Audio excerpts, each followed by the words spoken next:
Today's broadcast marks the Shadow's 10th anniversary on the air. On this festive occasion, the Blue Coal Dealers of America are proud to present an unusually thrilling adventure of the Shadow. This special dramatization resembles other Shadow dramas in but one alike.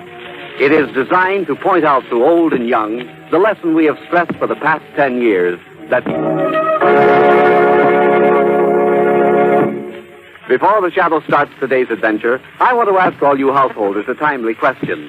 When you consider buying a fuel, your first question is, what will it do for me? Well, here's what Blue Coal will do for you. It will keep your home comfortably heated morning, noon, and night. It will make things easier for you all the way round, and it will cut down your heating bills. You couldn't ask for more than that, could you? But Blue Coal gives you more, and without asking, too. For with every order, you enjoy the full benefit of your neighborhood Blue Coal dealer's extra customer service. So phone him tomorrow.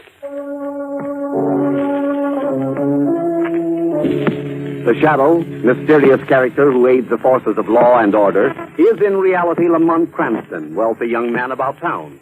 As the Shadow, Cranston is gifted with a hypnotic power to cloud men's minds so that they cannot see him. Cranston's friend and companion, the lovely Margot Lane, is the only person who knows to whom the voice of the invisible Shadow belongs. Today's story, The Ghost of Caleb MacKenzie.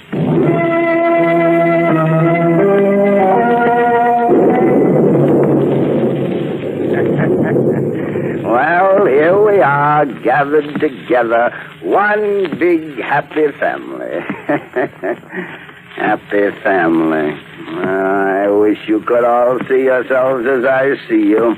You're vultures, vultures, waiting for the poor old carcass to die. Of course, I don't include you in that description, Margot. You're merely an old friend of the family. You understand that I didn't mean you. Oh, I understood, Uncle Caleb. But she's the only one that I exclude. Still bitter, aren't you, Dad? I thought you'd be the first to speak, Paul. You always have been. You take after me in that respect, I guess. I hope that's the only characteristic of yours that I have. Now, that's what I call putting the cards on the table. I've always admired you for that, son. You make no pretense of your hatred for me. There's more than I can say for the rest of you. Oh, come now, Caleb. I've been waiting for you to say that, my dear Damon. No family gathering is ever complete without your injection of the phrase, "Oh, come now, Caleb." I believe you first said it when I was 6 and you were 3. And as I recall, you were even then seeking something from me. Toys it was in those days. Why do you insist that all of us hate you, Caleb? Because it's true, Damon. In each of you, the hatred has a different basis. My son Paul hates me because he feels that I've been a tyrant. That's why he left home. And you, Damon, your hatred is based on envy. You're jealous of the money I've made, the power I've gained. How do you pacify me, Caleb? Well, now, Marie, you, my dear wife, you're in a class by yourself. Yours is a long-suffering hatred, a patient one. I shouldn't have classified you that way when you left me 10 years ago. Your loathing was stronger then, but being apart from me, seeing me only once a year, has tempered the emotion. I see. However, I can't say that time has lessened that feeling in your son. His name has no place in this conversation. Mother, please. Still protecting that misshapen, sniveling son of ours. Don't talk that way about him. How else could he be described? Look at him. To think that he bears my name, Caleb Jr. I've heard enough. At least when my first wife bore me a son, she bore me a man. Paul is a man. Shut up, you hear? Let me finish. I haven't described his hatred yet. I've saved that, because his is the most bitter of all. It's a cunning hatred, a hate that you drilled into him from the day he was born. Dad, please. For Mother's sake. For Mother's sake.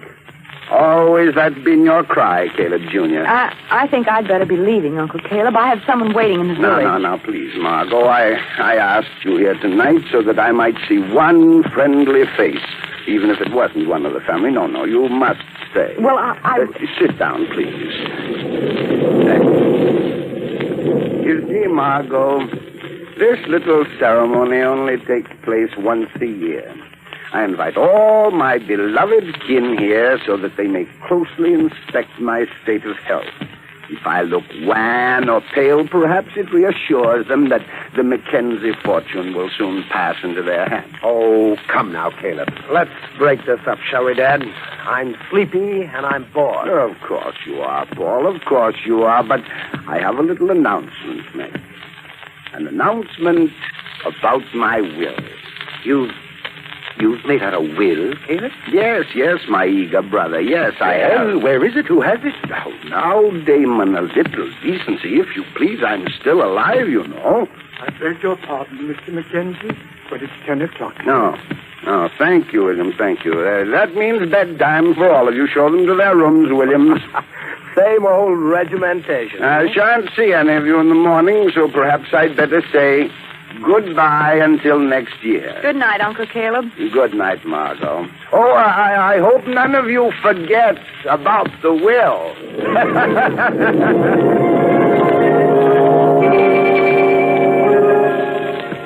Hello? Is this Locust 5430 ring 1? That's right. Shady Inn, ring 1. What can be done? I'd like to speak to Mr. Cranston, please. I believe he's staying at your inn. Oh, yes. He's the city fellow sitting right here in the lobby. I'll fetch him for you. Oh, for the joys of a bucolic soul. Hello? Hello, Lamont. Margot, it's after midnight. I thought you'd be in bed. No, I couldn't sleep. Lamont, would you mind terribly coming out here? I'd like to go back to the city tonight. Why, what's wrong? Well, I'll tell you when you get here. Well, I'll be right over. Goodbye. Goodbye. Sending out an SOS, Margot? Oh, Paul, you frightened me. I'm sorry.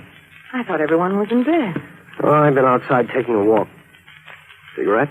Yes, thanks. I'm sorry you had to be in on that little session tonight. My Uncle Damon sitting around whining, my dear stepmother glaring at us, and my beloved half-brother simpering in a corner. You know, as much as I dislike Dad, I can't blame him for despising him. Oh, Paul, it all seems so stupid, this yearly gathering of your clan. Mm-hmm. It always will be stupid until my father's dead. Paul, what's that? Sounds like someone coming down the hall. But who can it be? Looking for something, Junior? Oh, it's you, Paul. Yes. I was just going for a glass of water for Mother. You'll excuse me, please? Sure. This guy gives me the creeps. Always getting something from Mother. Oh, now, Paul, there's nothing wrong in that. I know, but... Say, what is this, Pennsylvania station? Everybody's up. Here comes Williams. Good evening, sir. Good evening, Miss Lane. Good evening, William. Where are you going with that sandwich, William? For your father, sir. He's in his study. Good. Say, that gives me an idea. How's about we raid the icebox, Margot? Doggone, why not? I haven't done that in this house since I was 16. And as I remember that... What was that? Sounded like Williams. Come on, Margot. He's in Dad's study. Mr. Paul! Mr. Paul! What is it, Williams? What's wrong? It's your father, sir. What about him? He's been stabbed in the chest. He's dead.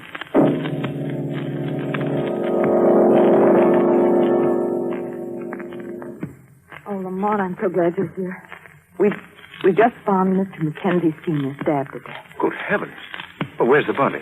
Right down the hall here in his study. When did this happen, Margot? Williams, the butler, just found him a few minutes ago. I see. Right in here, Lamont. Oh, come now. I still object to this whole rigmarole. Unfortunately, Uncle Damon, it's just one of those Marie, things. Paul. Oh, Margot. Listen, everyone. This is Lamont Cranston. How do you do? How do you do? How do you do? Lamont has helped the police to solve many crimes. And I'm sure that you won't object if he examines Uncle Caleb. Not at all. Come now, Paul. Don't you think that's a bit presuming? No, I don't, Uncle Damon. My dad is over here, Mr. Cranston. I covered him with this shawl. I see. Has the body been disturbed in any way? No, everything is just as we found it. Well, I'll have a look if you don't mind. Mother, please. You mustn't look at him. No one has touched this knife? No? Good. Have you phoned the police? No, not yet. I'm afraid that'll be necessary. Oh, no. You'll excuse me while I phone Commissioner Weston. Oh, yes, of course. We don't want the police out here, Paul. No. Why do you allow a stranger to step in like this, Paul? Because that's our father sitting in that chair with a knife in his heart, or had you forgotten? Why should you be so concerned about him all of a sudden? You hated him, too. We all know that. Why, you sniveling Stop little... it, Paul. Paul, please. I still say... Darling, stay out of this conversation. Well, as you wish, Mother. Yes, that's right, Junior. Run to Mother's apron string. It'll take the police about 2 hours to get here. Meanwhile, they've ordered that nothing be disturbed. I beg your pardon, sir. Yes? Lamont, this is William. Yes, William. Inasmuch as Mr. MacKenzie is departed, I have a duty to perform. A duty? Well, what is it? I've been told many times by Mr. MacKenzie that if anything were to happen to him, sir, anything like this, that I would find an envelope in his desk drawer that should be opened at once. Are you saying that my father anticipated that he would die this way? Well, yes, sir. Why shouldn't he have anticipated this? We all wanted to kill him. You know that. I do know that, Junior, and I also know that one of us gathered here is his murderer. Oh, come now, Paul. I don't think that... Williams, would you look for that envelope, please? Yes, sir. Perhaps it will contain a clue to his death. In that case, don't you think we should wait until the police arrive to look at it? Afraid of its contents, Uncle Damon? Oh, come now, Paul. Of course not. Here's the envelope, sir. I'll take it, William. Thank you. There appears to be writing on the outside. I'll read it to you if you wish. Sure, go ahead. It says, "Attention vultures. What's that? Good old Dad. He who will have will to find the will look inside." Well, did you hear that, fellow vultures? Dad dealing in riddles, even in death. Now, perhaps you'd like to hear the contents. Is it about the will? I don't know. You'll have to figure that out yourself. Read it, please. It says, "To find the one who's passed the test, search the place where my soul will rest." Oh, that's enlightening. Doesn't mean a thing to me. Now, I'm afraid I must ask you all to go to your room. What? Those are orders from Commissioner Weston. Order to our room? That's right. What fight is the police? All the right in the world, Damon. Come on, all of you. Let's obey instructions for once. Thank you, Paul. Okay, Margot. Coming, Junior? Yes. If Mother's with me. Of course, dear. I'll call you when the police arrive. Okay. Well, fellow suspects, shall we march in single file? One of us will have to get used to that. Very clever, Paul. Oh, I'm so glad you've come here, Lamont. Margot, have you any idea who could have done this? No. It could have been any one of them. They all hated him. Let's see. Oh, do you know the whereabouts of this family burial ground? What? Oh, yes. Yes, that's right here on the estate. There's a large wall down near the brook. Well, then what are we waiting for? That sounds like the answer to the riddle. Where is the missing will?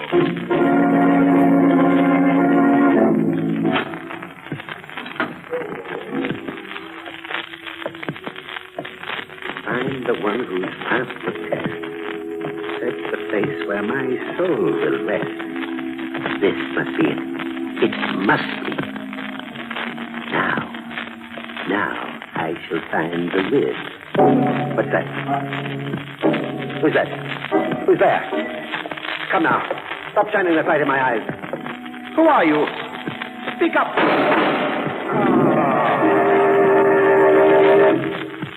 Margot, come along. Our killer's loose again. Those shots seem to come from the vault. Yes, let's hurry. Look, Margot. Someone just ran out of the vault. See, running into the woods. Shall we go and see who it is? It's too late. We'd better look down on the mausoleum. I better go first, Margot. Give me that flashlight. Here you are. Thanks. Oh, wait a minute. Now, just... Easy, Mister. Oh. Uncle Damon. Yes. I'm afraid he's dead, Margot. Oh, Lamont, how awful. Well, we know now, Margot, that this missing will is important enough for someone to murder for it.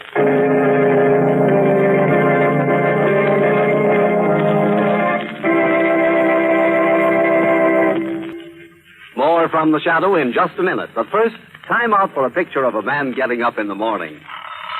Boy, oh boy, it's plenty cold this morning. I'll soon fix that. Where are those slippers? Oh, there they are. Now I'll just set that blue coal heat regulator. Yes, more and more people are relying upon blue coal and the blue coal automatic heat regulator for quick, dependable heat these cold winter mornings. For blue coal sends up quick heat the moment drafts are opened, and the heat regulator opens drafts automatically. A flick of the finger and the thermostat is set. Then, presto, a steady flow of heat ascends to those upstairs rooms before you can say blue coal. And that heat will remain constant all day long at whatever temperature you wish. Yes, blue coal in my furnace keeps my home comfortably heated 24 hours of the day. And the blue coal automatic heat regulator enables you to control that heat without running up and down cellar to regulate furnace dampers. Yes, blue coal and a blue coal automatic heat regulator make the modern combination for convenience and comfort. Phone your neighborhood dealer for blue coal and ask for a free demonstration of the blue coal automatic heat regulator. His name is listed in the Where to Buy It section of your classified telephone directory under the word blue coal. And now, back to the shadow.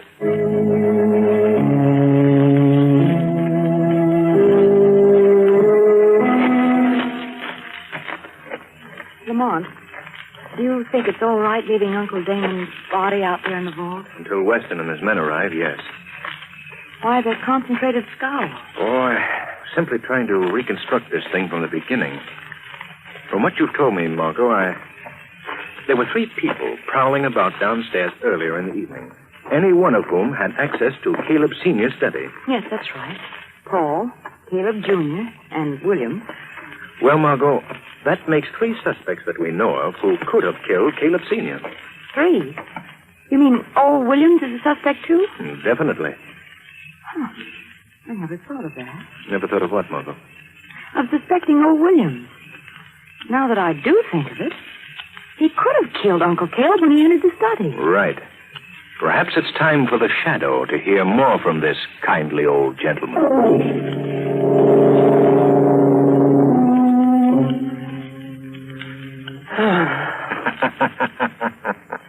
What was that? Sorry to disturb your reveries, Williams. What in the name? Who's talking to me?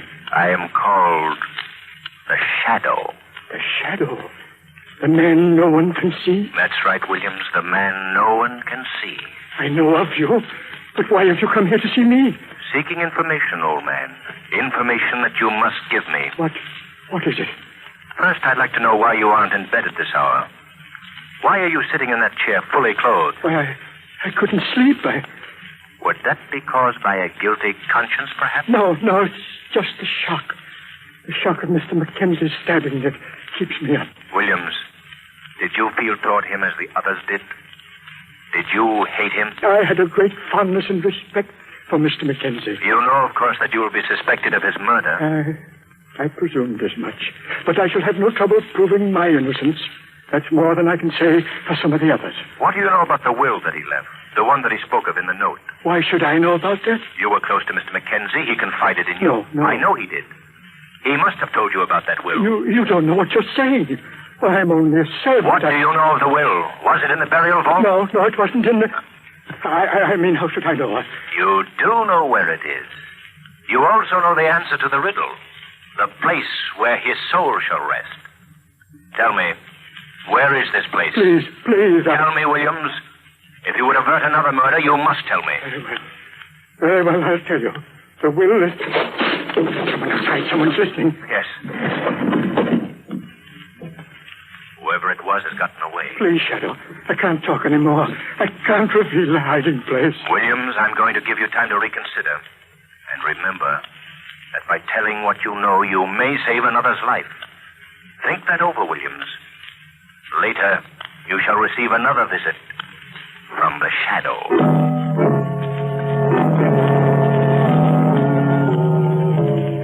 And then, Margot, just when he was about to tell where the will was hidden, a noise outside the window frightened him. Someone was listening to our conversation. Who was it? I couldn't see. I'd guess that it was our murderer. Did you hear anyone moving about the house? No, I didn't. I met Paul, though, as I was coming in. Oh? What was he doing? Just going into his room. I see. Well, this is one time that I wish Weston could get to the scene of a crime a little faster. We have too many people to keep track of alone, Margot. Lamont, did you hear that? Yes, come on, quickly. Sound seemed to come from down the hall. What were those shots, Margot? We don't know yet, Paul. Old William's door is open. Perhaps we'd better look there first. I'll go down the hall and see if young Caleb and Marie are all right. Oh, Margot, wait. Why? What is it? There's no need of going there. I found the victim. Who is it, Lamont? It's old Williams. Oh, no. He's been shot through the head.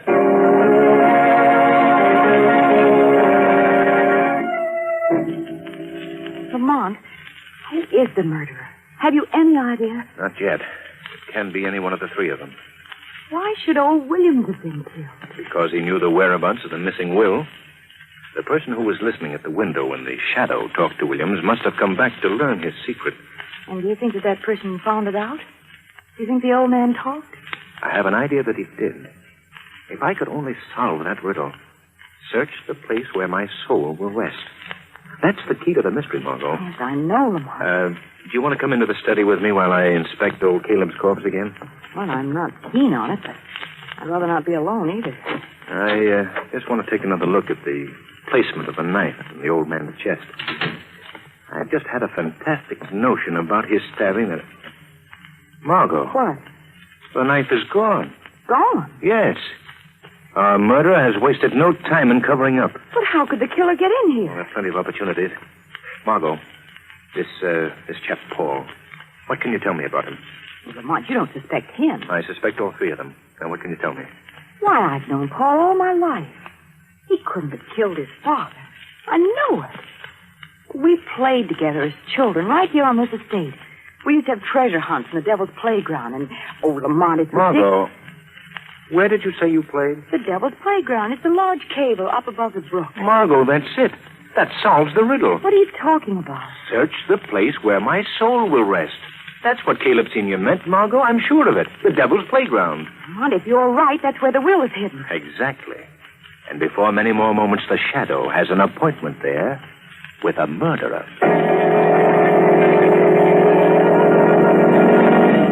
I demand to know why you're here in the Devil's Playground, Paul. For the same reason that you're here, my dear stepmother. Then you followed me, didn't you? No, that wasn't necessary. I know this place very well. And you've come here seeking the will? Exactly. You'll never get it, you understand?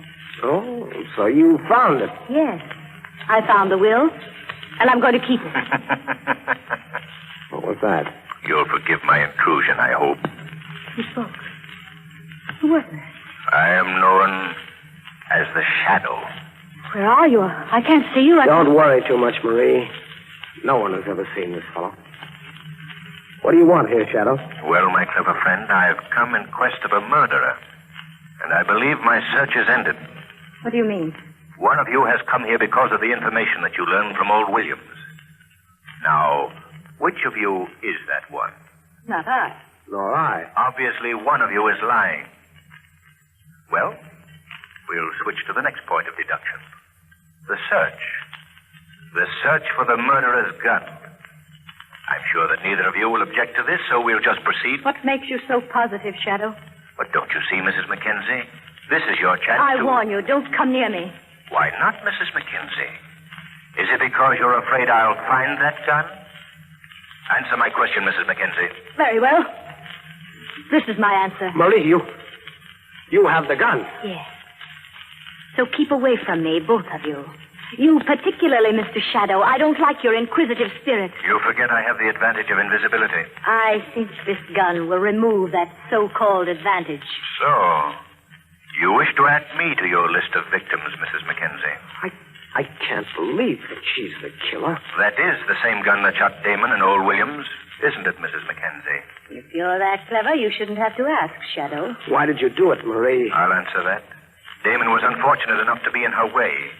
And old Williams was killed when he revealed the hiding place of the will.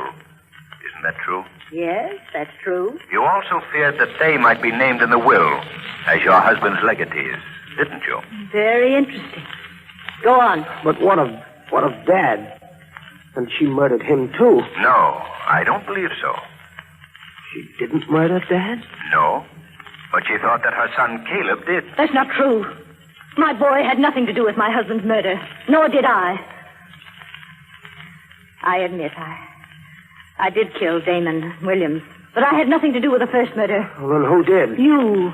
You did, Paul. Well, that's a lie. That's a lie. You can't frame me for your crime. Just a moment. I don't think either of you is guilty of the murder of Caleb Sr. Then who did do it, Shadow? We should learn presently. I've heard enough.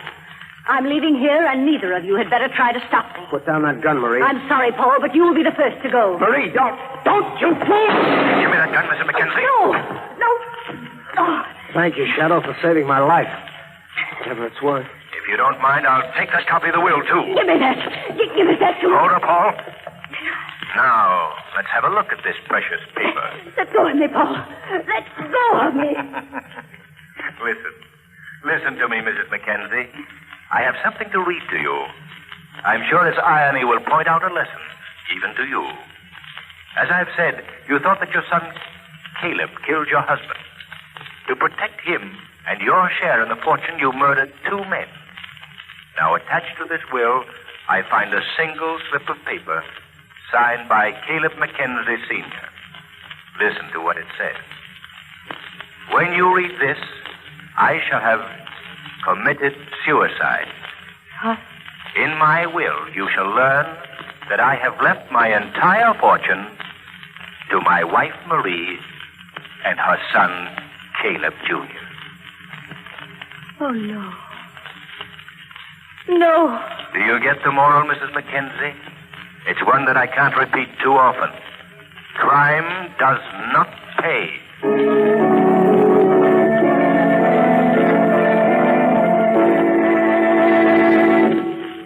And now, before we hear from the Shadow again, here's John Barclay, America's home heating expert.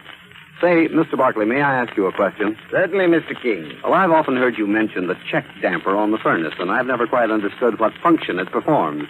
Is it really necessary? Mr. King, the best way I can explain the function of the check damper is by comparing it to the accelerator on your car. You know how you press down on the accelerator when you want to go faster. Well, you mean that the check damper speeds up the burning of the coal? Precisely. When you want your furnace to produce more heat, you just close the check damper. And when you want the coal to burn slower, you open the check damper. Oh, I see, Mr. Barclay. Well, I should say the check damper is very important. Mr. King, the check damper is so important that anyone whose heating plant is not equipped with one should have it installed immediately. Well, thank you, Mr. Barclay. Now I know what it's all about. Glad to help you out, Mr. King. And if any of you listeners have a heating plant without a check damper, or if you have a heating problem, here's what you do. Simply call your neighborhood blue coal dealer. Tell him you'd like the advice of a John Barclay trained serviceman. This service is free. Thank you.